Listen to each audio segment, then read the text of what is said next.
Good afternoon, everyone, and wish you a very, very happy new year. Thanks for joining in today. I'm Vikas Dua, and it's my pleasure today to have Anuradha Agnihotri with us as part of the expert talks organized by Attain. And before we get into her beautiful session, I thought I'll just share a few words about Attain and what we're trying to do here. It's a platform where we encourage experts to come across, join in, and contribute towards enhancing the knowledge of students in our academic institutes. It's a mission to make knowledge more easily accessible. And all of you who feel that you can contribute in this are more than welcome to come on board. And every now and then we get one of the experts from the Attain network to come on and share his or her experience and insights and knowledge with the community so that it can help all of us grow as students or as professionals. So really excited about today's session and looking forward to kicking it off with this session on building a corporate brand in a post-pandemic world by Anuradha. And before we begin, just a brief clip to bring in the session and get her onto the stage.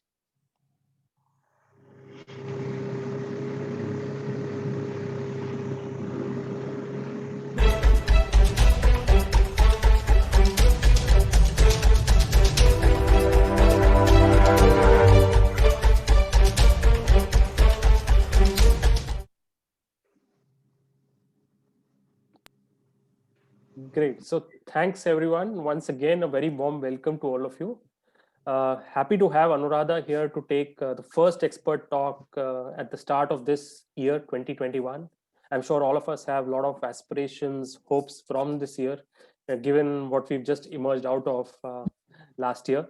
And therefore, I think Anuradha is the right person to kind of kickstart these expert talks this year. She is a multi-platform marketing specialist, something that all of us can do more of, not only in our corporate avatars, but also in our personal and professional lives. She has over 15 years of experience in leading transformational cross-platform global communication campaigns, including over 7 years spearheading the CNN's marketing communications outreach, both in India and South Asia. She has a proven track record in building brands and growing businesses, and she has served as a trusted marketing communications partner to leading global organizations across sectors, helping them own and shape their narratives in a very borderless and dynamic world that we now live in. She also serves as an adjunct faculty at various business schools and colleges affiliated to leading universities. Her areas of interest include services marketing, digital marketing, social media management, business strategy, and marketing strategy. Anuradha is someone that once you get to know is seen to be always full of life and always energetic. And I think that goes with her entire being very marketing and PR oriented. So I think she's going to add immense value to you today. And I really want to move away from this now and let her take the stage to share her thoughts on how organizations or corporate should be really addressing their own corporate branding in this new post-pandemic scenario. So over to you, Anuradha. Thank you, Vikas, and really for all those very, very kind words. And welcome, everybody. Welcome to our first session this year, and greetings for a very, very exciting and prosperous new year. It's absolutely my pleasure and my honor to be here. I'm very excited and honored to be a part of the Attain community in a world where increasingly we were becoming very insular. The fact that you're bringing together this community of experts in a very democratic fashion is something which is very unique, and it's also very, very Vikas. I've had the pleasure of having him as my mentor back when I was in business school myself, and we've known each other over the years. So it's sort of life coming a full circle today.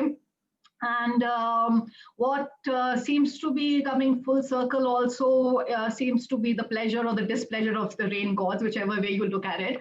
I'm coming to you live today from New Delhi, which has been facing a slightly stormy scenario the last few days. And Zeus has been kind of raining his thunderbolts down at us at periodic intervals in what I think is a very apt metaphor for the year that's gone by. It's been quite a sound and light show. And to use one of those off-use cliches of the past year, everybody has had to pivot really fast and be really nimble and agile. I will try to avoid using cliches as far as possible, and I hope this session will be interesting and engaging for you. One thing I can safely promise, I absolutely refuse to use the word new normal. I think you've all heard it a lot in the last few months. So that is something that I promise myself and you we will not be using. But the world has changed and we've had to change with it really fast. And while we might have the thunder clouds raining down on us, the rainbow comes after the rain. And here's looking ahead at some sunshine and rainbows in the year ahead. And what can we do to ensure that those silver linings are there for us?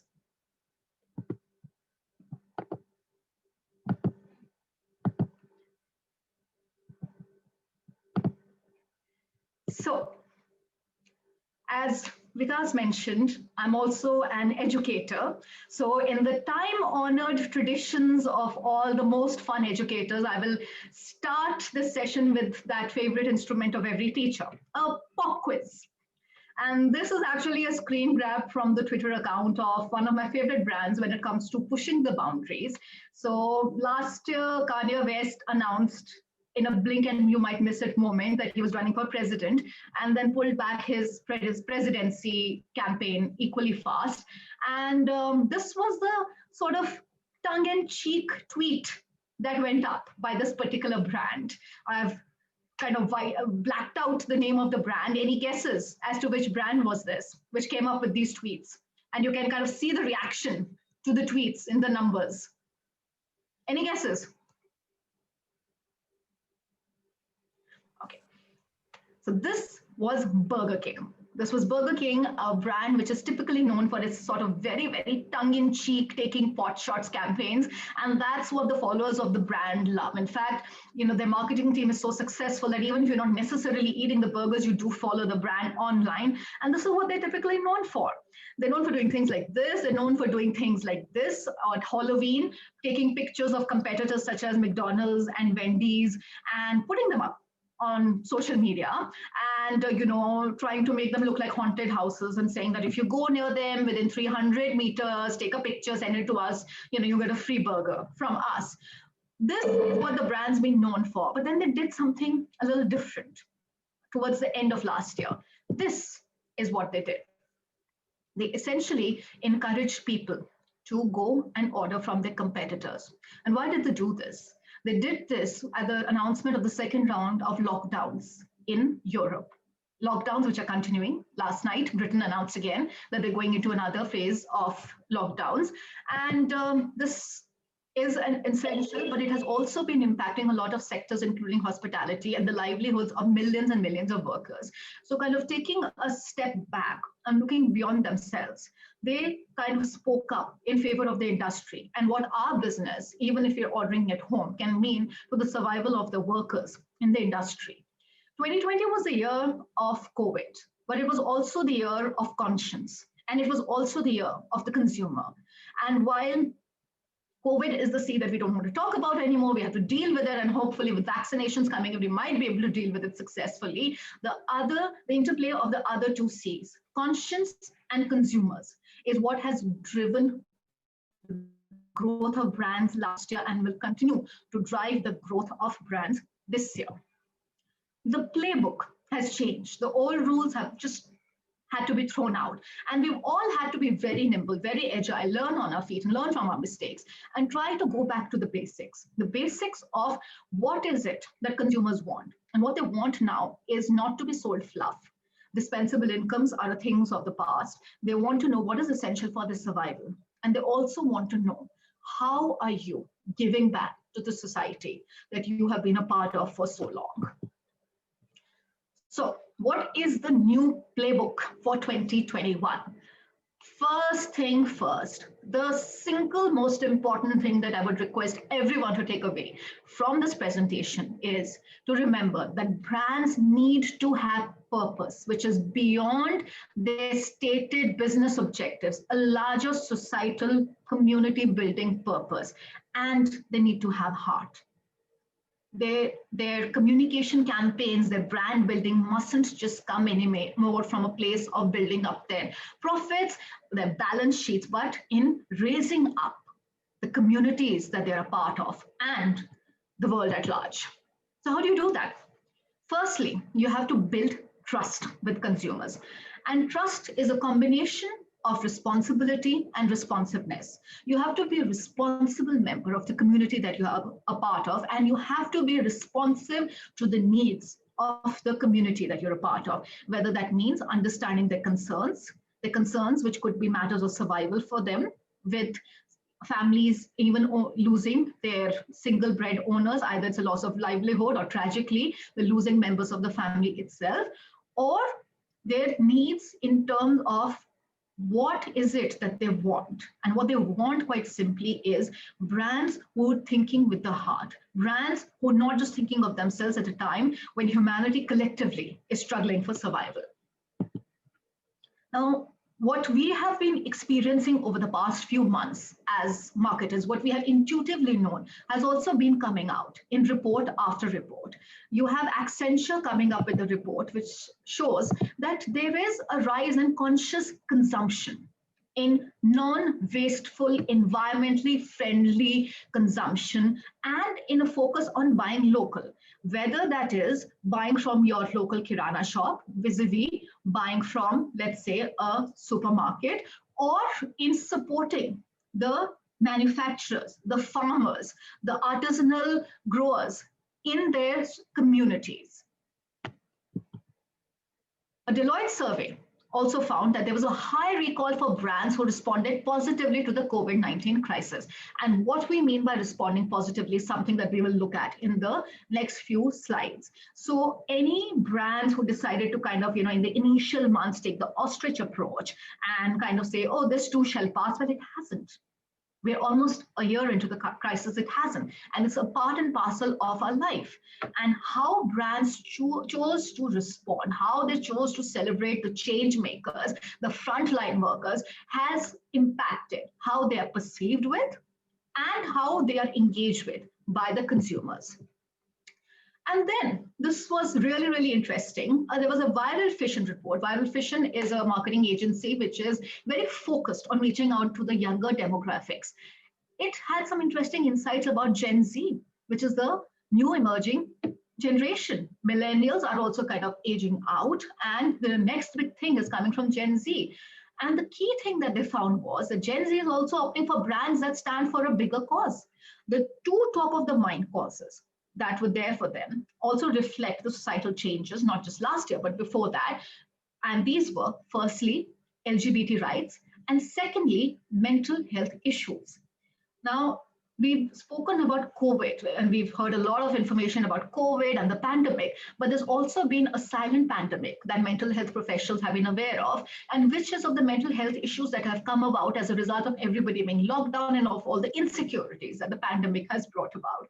And brands which are seen as being supportive are the ones which are likely to get more support from Gen Z. Now, this is a demographic which is estimated to comprise 42% of the population in the next few years. Now, this is a demographic that we really can't afford to ignore, especially as 75% of them are also brand loyal, which means that essentially, once they have aligned themselves with a brand, they tend to stick to the brand, and it takes a very, very long time and some very significant, usually ethical reasons for them to align themselves away from the brand.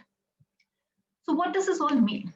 It basically means that the struggle that is ongoing right now is of share of heart versus share of wallet. Now, the typical approach for brands has always been to go for a share of wallet, but those wallets have been empty. People are struggling, and the ones who are still retaining their jobs, their sources of income, are also preparing for a rainy day, because the V-shaped, U-shaped, whichever alphabet-shaped recoveries that everybody's long been anticipating are still that, anticipations. And there is still this ongoing insecurity. The important thing is, if by their actions, if by giving back to society, if by being responsible, brands are able to develop a share of heart, then once customers have disposable incomes again, the share of wallet will automatically follow. But the key thing to remember here is virtue signaling is not enough. Simply put, you don't just have to walk the talk, but you must, before you talk the talk, be very, very confident that you're able to walk the walk. Which means what?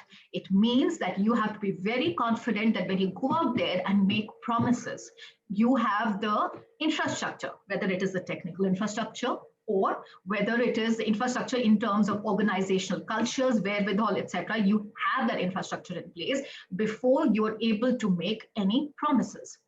So then what is enough? What is it the consumers are looking for to build a brand? First and foremost, they're looking at you to build communities. And I'm using the word you very, very specifically because in the year 2021, brand building is not the preserve of just marketers or of communications professionals. So who are the brand builders of 2021? Short answer, look in the nearest mirror or cell phone camera or teaspoon or whichever shiny surface is readily available, because the brand builders for our organizations are each one of us individually. So what is it that consumers are expecting from us? Let's step back a little bit to the three big S's, which kind of shaped the brand narratives positively last year. Firstly, you have to be a friend in need, which means you have to firstly aid brands with their survival. At the start of the pandemic, this meant helping consumers meet their needs for information, for awareness building, and for behavioral changes when necessary, whether or not it was part of your core business to do that. That was immaterial for consumers.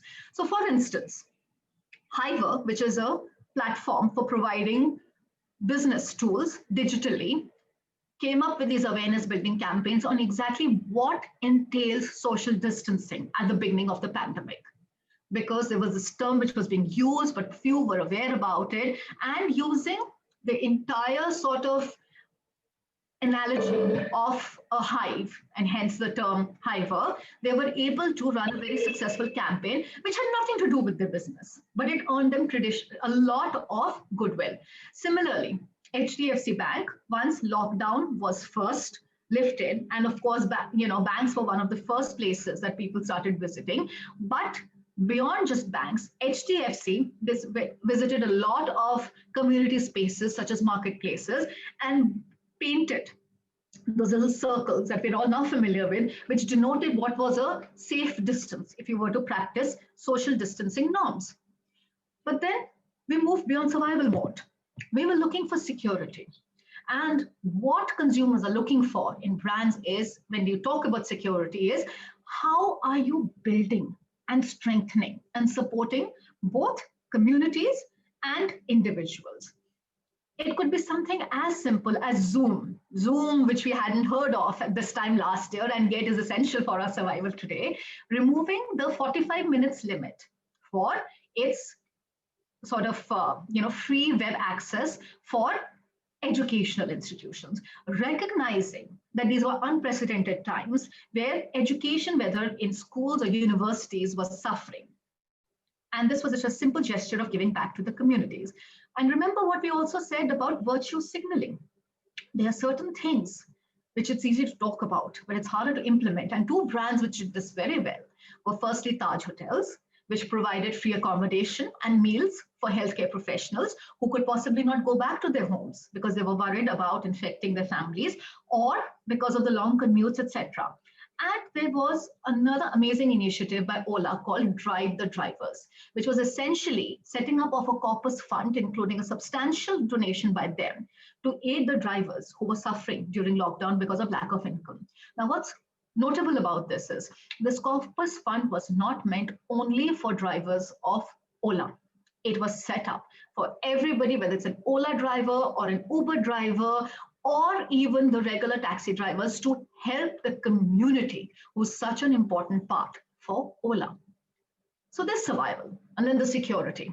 What comes next? social development. And when we're talking about social development, we're talking about it at two levels. Firstly is upskilling in terms of our own skill sets. There's a lot of insecurity, there are a lot of layoffs, and people have realized the key importance of upskilling. How does LinkedIn respond to that? By making a lot of their courses, their professional courses, freely available. On the other hand, there's upskilling also required in terms of our personal interactions.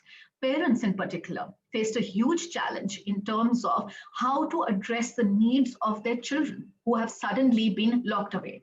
UNICEF addressed this by again providing special development modules online and completely gratis to help parents deal with these unprecedented new times, and how could they take care of their children's physical and mental health. So that's what brands did last year. How can they continue to grow this year? How can they continue to occupy a share of heart and also eventually a share of wallet as we kind of limp back to normalcy? First and foremost, the key ask of any brand is give back to the community. How do we do that? Firstly, recognize and serve your community heroes. In the past, it was done by brands such as Apple making face shields instead of computers. And this is what they're going to continue to look at for the future as well.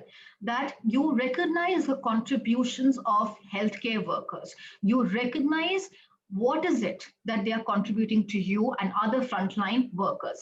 It could also be a simple matter of recognizing community heroes at a very, very granular level. So for example, somebody who is serving the homeless, the displaced, those with economic difficulties within a 5-kilometer radius, but are part of a community that is important to your brand. Recognition of these community heroes is something that's going to be looked at on an ongoing basis. Secondly, keep on delivering self-transcendence to customers. Moving beyond the jargon, what do we mean by self-transcendence? It very simply means helping customers to give back to other individuals and to communities, to contribute in any way, which is time or money or effort, in being part of a larger community building initiative. The world has changed, and so have customers. At a very basic level, it is transactional changes, such as everybody and everything moving digital to a digital environment, but also after you've been through the kind of sort of apocalyptic events that we've been through in the last 1 year, the need to communicate with each other as human beings becomes very important. A brilliant example of this was, and achieved through safe social distancing norms, was by this tie-up between Facebook and Lionsgate, which is a production house, wherein for a period of 2 months, they organize free movie screenings on Facebook every Friday. But they also tied it up to giving back to the community. So on the one hand, customers are getting to enjoy free content in the safety of their home, but also they were able to simultaneously, through Facebook, donate funds, which, and these funds could be the price of a movie ticket, which you would spend otherwise, price of popcorn, which you would spend otherwise. And these funds were instead taken, donated, and given to the organization Give India to help with the community building efforts for those who were displaced by the pandemic, who lost their jobs, livelihoods due to the pandemic. Giving back is fantastic.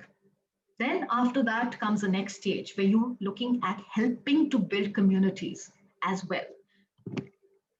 The first step in doing this is to throw away that old form of research called market research and count on social listening. It's important for brands to have their ear to the ground, or rather to have their ear to social media platforms at two levels. Firstly, it's important for them to listen to the conversations, to understand what is important to their customers and what do the customers think of them.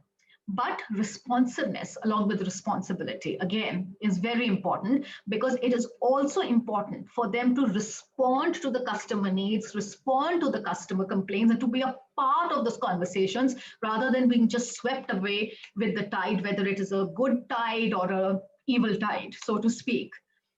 Surveys and various surveys done by various organizations have come up with one interesting common metric. Brands are considered responsive if they respond to a customer complaint or feedback within 24 hours on social media. And this currently is a liberal timeline that is being granted to us. As the younger generation, Gen Z, and eventually Gen Alpha come of age, the response time is going to get shorter and shorter, because these are going to be the true digital natives. These are going to be the instant and insta generation, so to speak. So they are going to be expecting a shorter response time. But for now, 24 hours is the golden hour available to you to respond to consumer feedback. Anything above that is deemed unacceptable. Secondly, provide a voice to employees and partners. Employees are going to emerge as our biggest brand ambassadors very soon. Remember, they are in it with you, for better or for worse. And the decisions that companies take impact their livelihood, impact their welfare. Now, traditionally, in the services industry, it was always recognized that very often the service is the employee. So, for example, if you take a haircut, then the service is inseparable. But even when you're enjoying a meal, the service is inseparable from the person who's prepared the meal, the person who's serving the meal. But this has become more and more a part of the reality. You cannot expect to earn welfare in the community if you are not responsive and not responsible towards your employees. If everybody understands that sometimes businesses can't sustain themselves without a certain amount of layoffs, but how has that layoff happened? How have you responded to the need of employees? Before the layoffs, did you try reskilling? Have you helped them finding other opportunities in a very difficult environment? Those conversations are also not just happening one-on-one, but they're happening online. Over the past 6 months, I've been working with a lot of organizations on crisis communications. And the most responsive, the most forward-looking organizations have always taken a very proactive approach. They have always been very upfront in challenges they face and what they're doing to address those challenges, instead of kind of adopting a wait and watch approach. But the way we have rolled out that communication also is important. The first port of call has always been the employees, so that they don't hear about it in a media report or an external source. The second port of call has been the partners, whose inputs are important for us to build our brand, and who in turn depend on their and their employees' livelihood on how we feature in the market. And then has been the public communication, best used through social media channels to reach out to our consumers as well, to talk about the fact that yes, there are challenges, but we are on top of the situation. The worst thing that you can do is to keep quiet. Even now, as companies kind of try to get back on their feet and there's some green shoots emerging, when even when there is positive news, communicate, communicate, communicate. And then create need-based experiences. Now, this is really, really interesting. There are a lot of things that are taboo for us anymore. There are a lot of things which are not in our control anymore, which are kind of, stories of the days of yore. But how you respond to those lacunae helps us a lot in terms of making a decision about, is this a brand that will stand by me, whether I'm an employee or whether I'm a consumer. A great example of this is actually done by a very, very niche company called XY Partners, which stands for, the two generational cohorts who made up the founders, who are in the business of bringing together financial planners who are independent financial planners and connecting them with potential clients. Now, what they recognized was that because of the long, stressful work hours suddenly brought about by the pandemic, especially for independent professionals who were worried about where their income is going to come in, a lot of members of their community were experiencing burnout. So what do? They start organizing online meditation classes. It's a simple activity, but it was a need-based activity. It helped a lot of their members to kind of reconnect with what was important for them, which was firstly their mental health, and then become more productive members of the environment. Buffer is a company which specializes in social media management tools. One would think that all members who are trying to use those tools have a certain degree of net savvy. Well, they don't necessarily, especially a lot of startups. So what do? Without any benefit to them, they start upskilling people who might be potential customers. Those customers may kind of convert at a later date, but for them, getting that share of heart today was most important. And you have to take a long run approach to each one of these community building initiatives. The profits may not come today, they may not come tomorrow, but they will come to you eventually.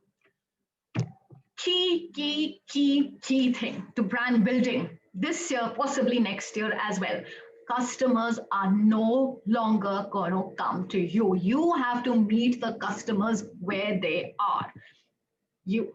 And how do you do this?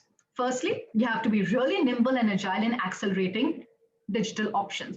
Hopefully, we were forward-looking brands. We already had our digital playbook in place, but if you don't, till now, it's time.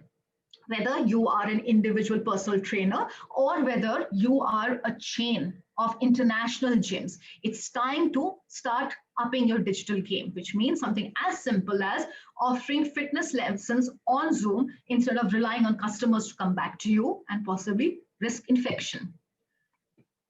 So what do we have to do? We have to bring our business to customers' homes. And it's really time for all brands to get off their high horses and think about this and not how we do things.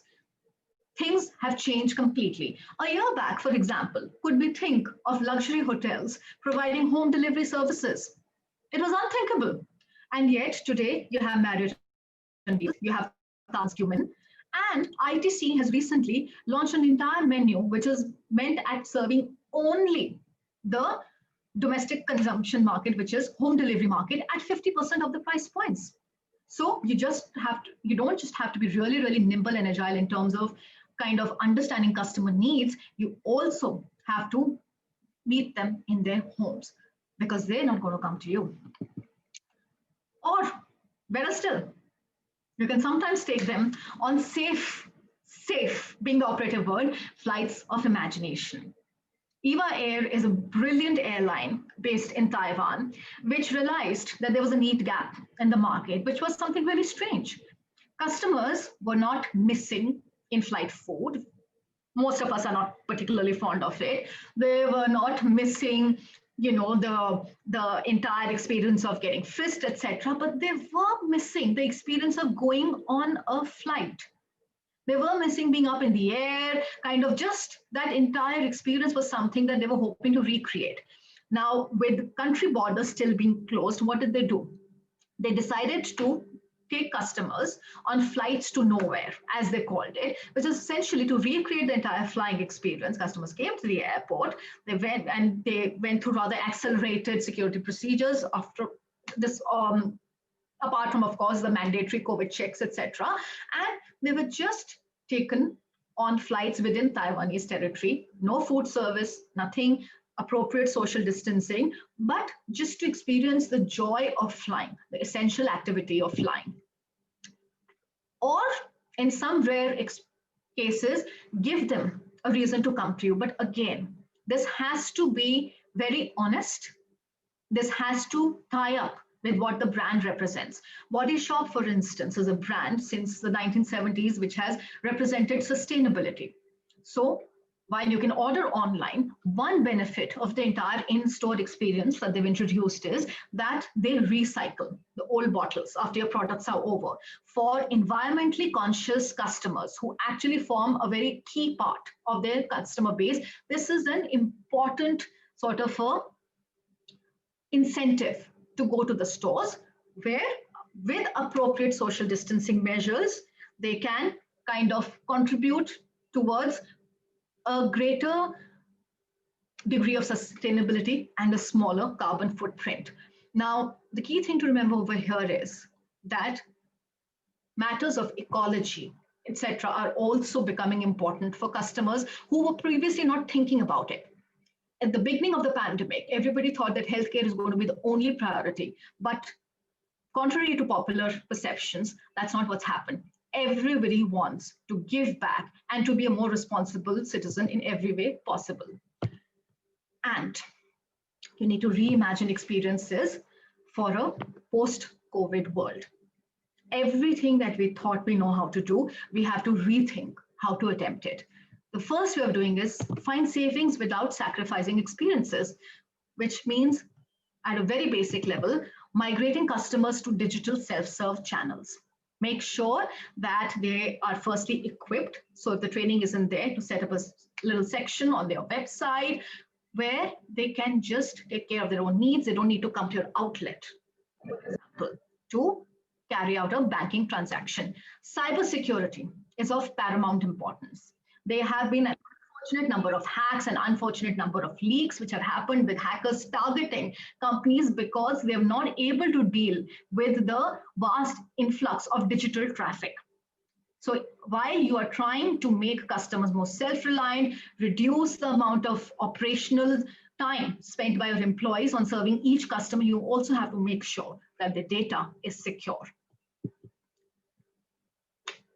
Brick and mortar.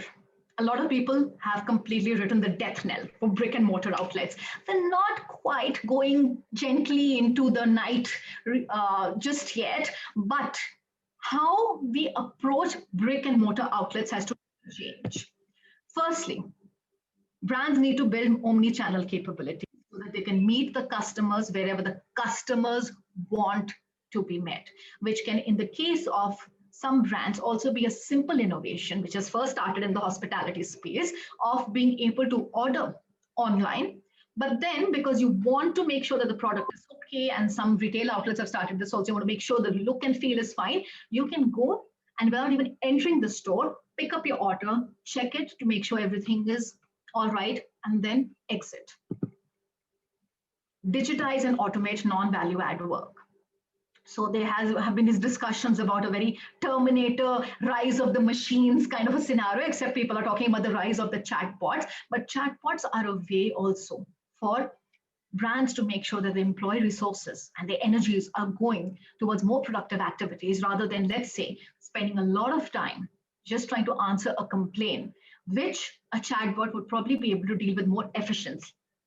But again, it is important to make sure that your digital infrastructure is in place and that customers have the alternative to actually have some sort of human interface if the problem isn't solved.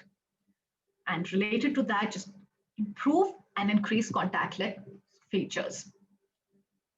Key part, you need to retain your brand experiences, but revisit the medium where people are experiencing your brand and you have to do this by staying true to the spirit of your brand. There's a particular brand that a lot of us who are part of certain generations would associate with the word priceless. It's not a diamond brand, it's not De Beers, but it talks about experiencing being priceless. Some things in life are priceless, but everything else, there is MasterCard. So MasterCard has used that entire sort of brand proposition at a time when nobody is going out to swipe cards for experiences, priceless or otherwise, to bring priceless experiences to users in the comfort of their home, being serenaded by a Grammy Award-winning singer, having master chefs share their recipes with you, all in the comfort of your own home. It's true to their brand proposition, but they're doing it in a way and on a medium, which is where customers are familiar and comfortable with meeting them. And finally, humanize your brand. We are all people. We all have emotions that we deal with on a daily basis. Good, bad, ugly, all of these can come within the same day. You have to make sure that you speak to customers in a humanized way. And there is data to support this. Motista, which is a company which deals with predictive analysis, has found that emotionally connected consumers have a 306%. Let that number sink in for a second. 306% higher lifetime value, which means that they will purchase a lot more from you. And their brand stickiness is also almost double that of customers who are not emotionally connected to you. So how do you humanize your brand? First and foremost, do right by your people. Stick up for your employees. Support your employees. Fantastic example, Amazon providing unlimited sick leave till date to people who may have contracted the COVID virus. And this was not a brand which was traditionally known for being particularly employee friendly, although they're very, very customer friendly. But how they treat each and every stakeholder is going to be really, really important. Secondly, inclusion and representation. We've spoken about how the younger generations are very concerned about matters of inclusion, and inclusiveness is at various levels, whether it is in terms of gender, whether it is in terms of age, etc., is something which has been very, very important for brands over a period of time. Age, however, tends to be something, and ageism tends to be something that brands have been subconsciously practicing. Just this morning, there's a survey that came out by Hootsuite, which found out that 70% of consumers in the 55 to 64 age group, which is baby boomers, have purchased, not just interacted, but purchased something online in the last 1 month. Now, this is a generation which has traditionally been completely ignored when it comes to digital initiatives by brands, thinking that they're not digital natives, but they have moved to digital platforms. So whether it is sexism, whether it is ageisms, all the isms need to go because not just the future generations who are keeping an eye out on you, but the generations who are currently in the working space and a generation beyond that are looking at you to see how truly inclusive and representative you are. Demystify and be solution oriented. Please stop hiding behind jargon. It really is time to kind of simplify everything to a level where you can break it down in language that people understand and provide them a solution to a complex problem in simple words in your communication. Brilliant example of this actually happened 3 years back.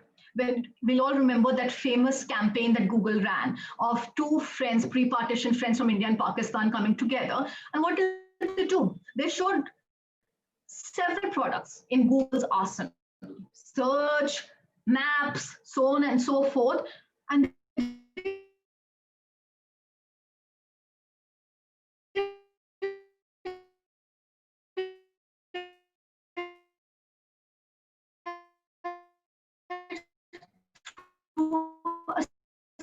simple ad film. So the benefits were completely deemed called FileMaker, which basically deals with online solutions for people and brands who are looking at more effective workplaces. So what did they do?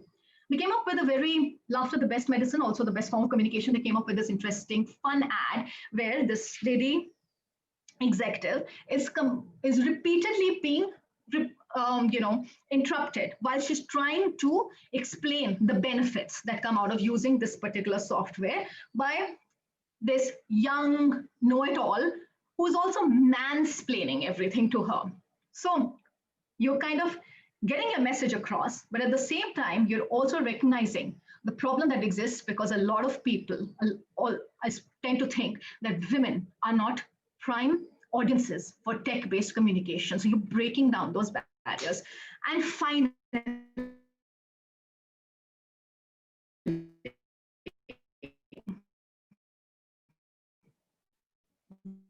that old sort of AISS, keep it stupid, simple, sorry, keep it simple, stupid. Do not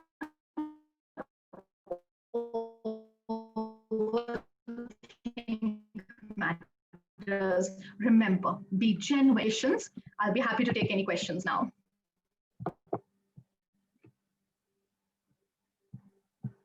Okay, thank you so much, Anuradha, for that awesome presentation. It was really nice to get this whole overview from you, and especially loved the fact that you added in so many real life examples, right from the recent past, which I'm sure many of us will possibly be able to relate to. What particularly touched a chord in my heart was really the point about communities which you brought up, and at Attain we're really trying to do that, is to build a community, and that's something that hopefully will engage and empower a lot of people within that community to go scale greater heights. So thank you for validating some of our thoughts in this journey.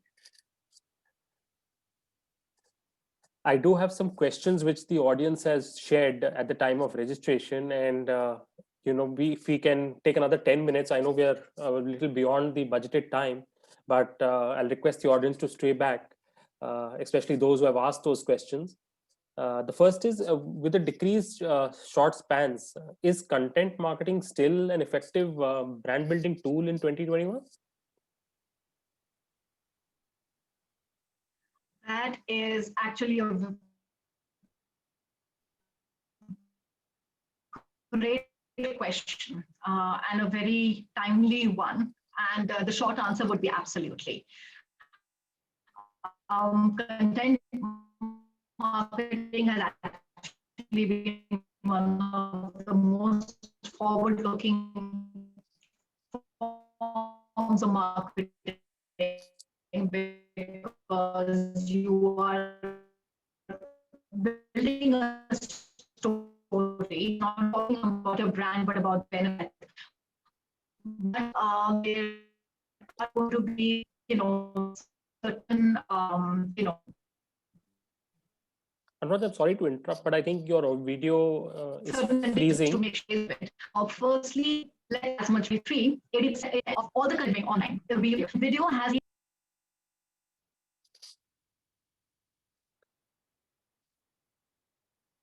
I think Anuradha has dropped off. Are you there?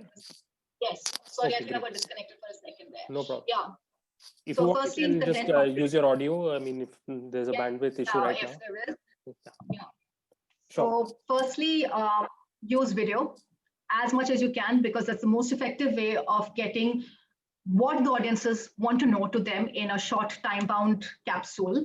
Be very, very careful again about if you're not using video, about the platforms that you're using. Don't bombard them with information which is not relevant. So for example, if I'm going to pick up a content piece on your website or a social media property, I should not be bombarded with ads. We all hate those pop-up ads, which kind of come to us. And again, look at the larger message. Make sure that, community building is very much a part of your content marketing efforts as well, because ultimately content marketing is about what matters to consumers. And today they want to know, how are they benefiting, not just from your brand, but also how is your brand helping them build communities? Awesome. Thanks. In fact, one of the questions that has come in is quite in sync with what you shared earlier today with us. Most of the examples I noticed also were from the digital world, the online world, and clearly it's a reflection of our times, right? With the question goes, with audiences having moved online, how do marketers and brand builders address data privacy concerns?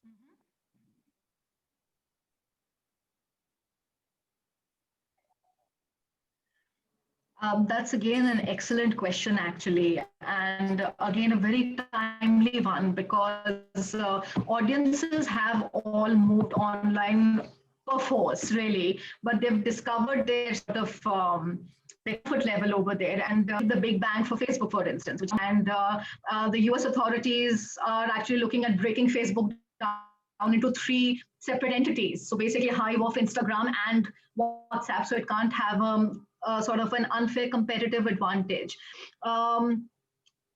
You have to firstly invest in your security apparatus and infrastructure, which means that first and foremost, you have to be very careful about the partners that you choose. A lot of cybersecurity companies have also come under a lot of pressure now, because everybody's moved online, brands are engaging online, and the most efficient ones are now actually using AI to automate a lot of security processes. So choose your cybersecurity partner with a lot of care to make sure that the data that you are taking for customers is kind of as safe as it's possible to be. Make sure that your internal processes are there so that when it's stored with you, it's as hack proof as possible. And the third thing to do is make sure that your infrastructure is also there to deal with crises if, God forbid, there is some sort of a security hack. I think one of the worst examples of how a crisis like this was handled was last year, when hackers got into Netflix and stole a lot of passwords and kind of froze a lot of people's access. Now, that was one thing that happened, but what made it worse was the fact that Netflix's customer care, whether on phone or online, was just not equipped to deal with the kind of influx of complaints that came in. Their customer care, digital customer care, crashed because their internet service provider could not deal with it. When people in US especially were trying to call customer care executives, the lines were constantly blocked. They couldn't get through. So there was this huge kind of outpouring of resentment, especially since people were locked at home. Netflix was their primary form of entertainment, and people actually started canceling their subscriptions. So as a brand, firstly, make sure that you're equipped to protect your customers' data, and secondly, you're equipped to kind of make sure that the infrastructure is there to support customers if something should go wrong. In terms of communication, also be very, very careful in how you're using technology to target. I'd love to say that, it's a brave new world. Ads won't follow us around on the basis of a Google search, and that's not going to happen. We're still going to, be targeted by marketers, and as brand builders, we have to reach out to our audiences, but you have to make sure to make yourself as relevant as possible. So for example, if I'm sitting in Aurangabad, I should not be getting repeated ads about a chain of bakeries in Mumbai, because that's just not relevant to me. True. Right now, there's a lot of shoot in the dark brand building that's happening online, and as brands, we also have to be more demanding of our partners, whether it's Facebook or Google, to make sure that we're reaching out to customers who firstly want that information from us, and secondly, look at kind of trumped up reports to see how impactful our campaigns actually are. Thanks. In fact, like they say, I guess the genie's out of the bottle, so you can't just hope to put it back in any way. And well put, actually, yes. Yeah. And life without Netflix, I can't even imagine it. So I'm sure many of us on the webinar today will probably agree. It's been a savior in more ways than one. True. One last question that's come in from one of the viewers today is that for any company, each employee is a brand ambassador.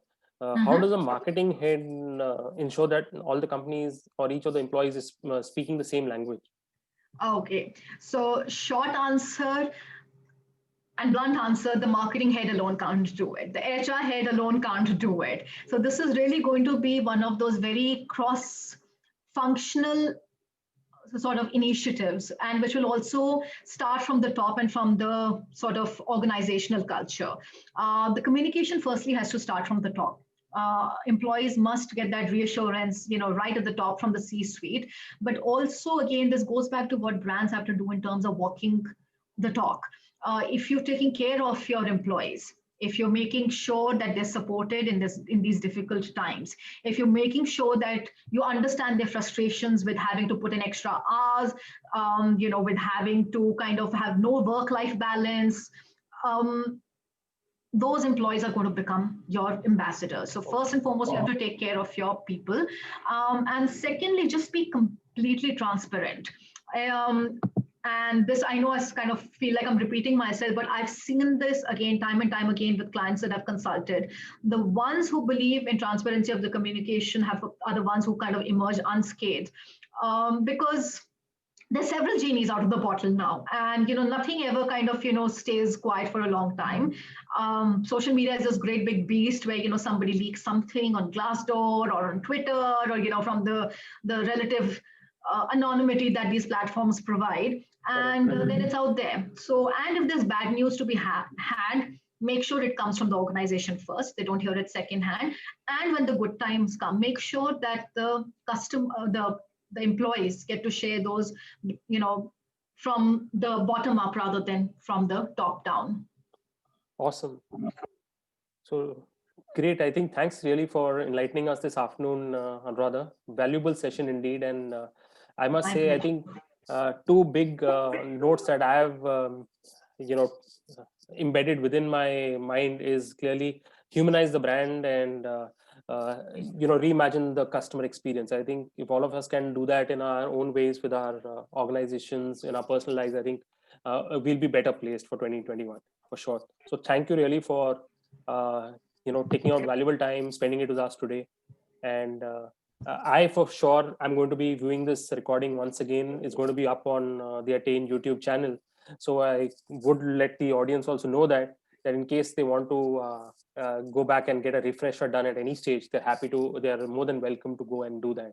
So thank you all for dropping in this afternoon, and I hope we were able to add value to you.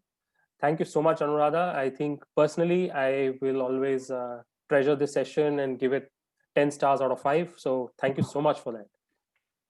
That's very kind of you. Thank you for your time. Thank you, Dr. Prakash and Nimisha, for your very kind words. And thank you, everybody, for your time. I hope it was of value to you. And it's been absolutely my pleasure. Yes, it's really heartening to read some of these messages which are coming in the chat box. Thank you for that. It would be lovely if you can go and do that on social as well. Anuradha is on LinkedIn. So am I, and so is Attain. So feel free to put in some comments and spread the word. Look forward to seeing you in the next sessions to be scheduled, and you will hear about them very shortly. Thanks once again. Thank you all. Thanks, Aparajita. Goodbye, everyone. Have a nice day.